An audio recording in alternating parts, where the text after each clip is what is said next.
Then the fifth angel blew his trumpet, and I saw a star that had fallen to earth from the sky, and he was given the key to the shaft of the bottomless pit.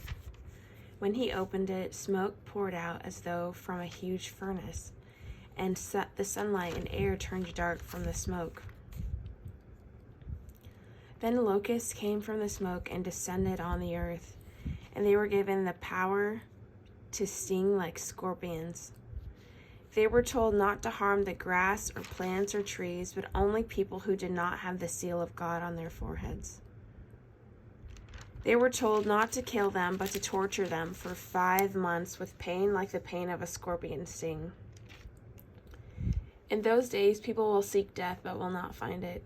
They will long to die, but death will flee from them. The locusts looked like horses prepared for battle.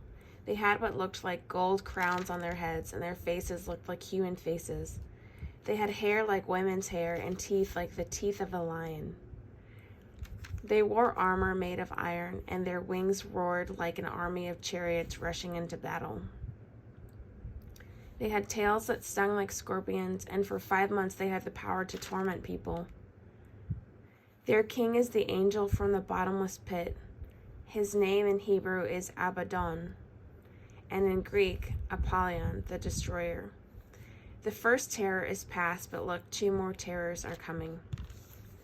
Then the sixth angel blew his trumpet, and I heard a voice speaking from the 4 horns of the gold altar that stands in the presence of God. And the voice said to the sixth angel who held the trumpet, "Release the 4 angels who are bound at the great Euphrates River."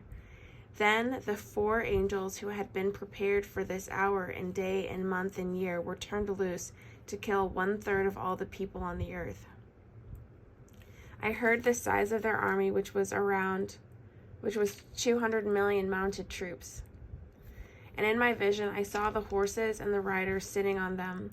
The riders wore armor that was fiery red and dark blue and yellow. The horses had heads like lions, and fire and smoke and burning sulfur billowed from their mouths.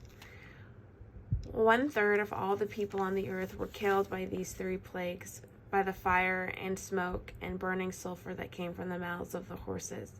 Their power was in their mouths and in their tails, for their tails had heads like snakes, with the power to injure people. But the people who did not die in these plagues still refused to repent of their evil deeds and turn to God.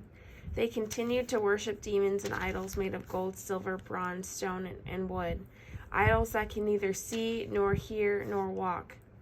They did not repent of their murders or their witchcraft or their sexual immorality or their thefts.